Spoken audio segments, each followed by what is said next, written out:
Hey, do I look like a giant? Welcome back to the Weekly Word Outdoor Adventures. We're here at Englewood and found this model of the famous water tower here in Englewood. Do you believe in giants? The Bible talks about giants, but there's still giants around today. Most of them are playing in the NBA. I just looked up a little while ago the Guinness World Record giant, and that man died, I think, in 1940, and he was almost 9 feet tall. Less than an inch more, he would have been 8 feet 11.1 inches tall, I believe is what I found on the internet there. That's almost exactly the height that the most famous giant in the Bible was. His name was Goliath, and Goliath, in the King James, it's measured in cubits. And when you run across cubits in the Bible, that was a measurement from here to the tip of that finger, or about 18 inches.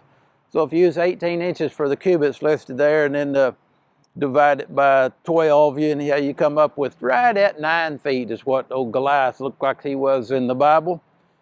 And most of us learn those stories, Noah's Ark, David and Goliath, when we were Sunday school as little bitty kids, or maybe in the picture Bible book. But as we get older, we realize there's a lot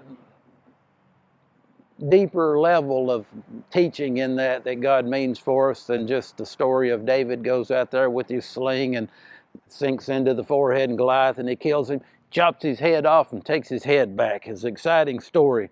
But as you get older, you realize it's more than just a literal historical fact that was recorded in the Bible, that the Holy Spirit's got teaching for us to affect every one of our lives.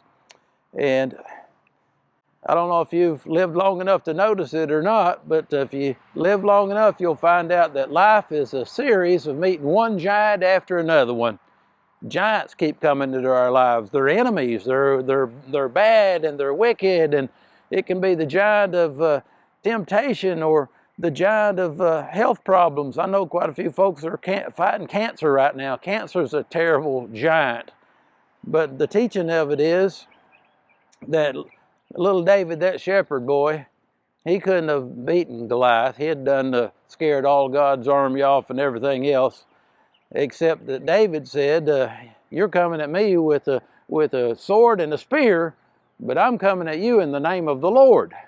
And with God's help, David was able to defeat that giant. And that's the real teaching in it, that when the giants come into our lives, then with God's help, God's people can defeat these giants one way or another. So remember that, because if you're not facing a giant now, there's one around the corner somewhere, and you need the strength of God in your life to help you face that. See you next week on the Weekly Word, Lord willing.